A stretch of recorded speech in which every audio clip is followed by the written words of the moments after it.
इस्माइल हानिये की मौत के बाद याह्या सिनवार को नया हमास का चीफ बनाया गया है। 6 अगस्त को हमास की ओर से जारी बयान में कहा गया है कि इस्लामिक प्रतिरोध आंदोलन हमास ने कमांडर याह्या सिनवार को आंदोलन के राजनीतिक ब्यूरो के प्रमुख के रूप में चुना जाता है। सिनवार शहीद कमांडर इस्माइल हानिया की जगह लेंगे, अल्लाह उन पर रहम करे।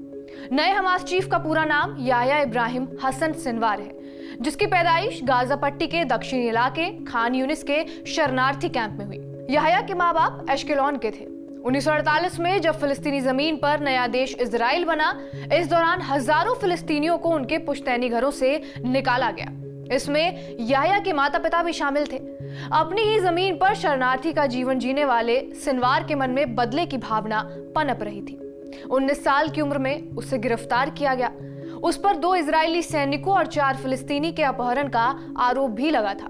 मुकदमा चला और उसे उम्र कैद की सजा सुनाई गई। साल 2011 में इजरायली सैनिक गिलाद शालिट के बदले में 1000 से ज्यादा कैदियों की अदला बदली हुई और उसमें याह्या सिनवार को भी रिहा कर दिया गया। लेकिन तब तक वो 22 बरस जेल में बिता चुका था। सिनवार को निर्मम हत्यारा कहा जाता है। बीबीसी की रिपोर्ट के मुताबिक सिनवार ने इजराइल के लिए जासूसी के शक में एक शख्स को जिंदा दफन करवा दिया था। हैरानी की बात यह है कि गड्ढा खोदने के लिए फावड़े का नहीं बल्कि चम्मच का इस्तेमाल किया गया था।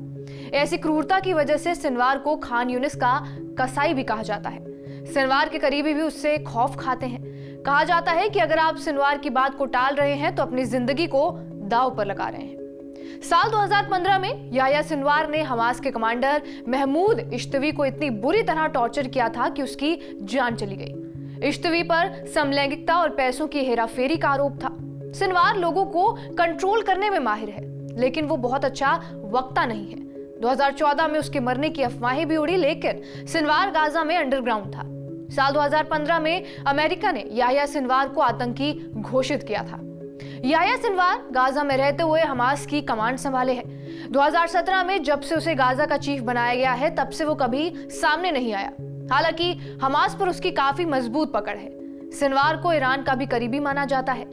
1 जुलाई 2024 को इजरायली फोर्स ने तेहरान में हानिये के ठिकाने पर मिसाइल से हमला किया था और इस हमले में हानिये और उसके एक बॉडीगार्ड की मौत हो गई थी।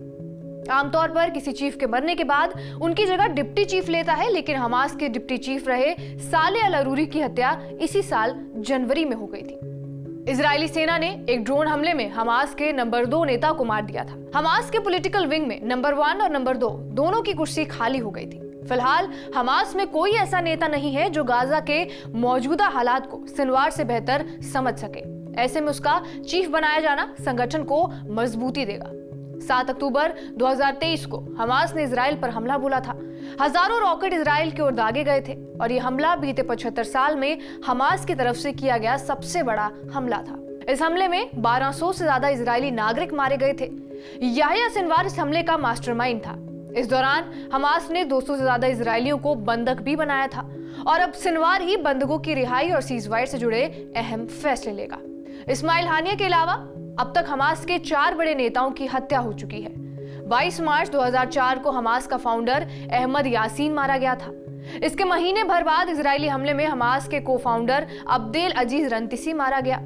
जनवरी 2020 में हमास का मिलिट्री लीडर याह्या अय्याश, जबकि जनवरी 2024 में हमास का सीनियर लीडर सालेह अल अरूरी को भी इजरायली फोर्स ने निशाना बनाया।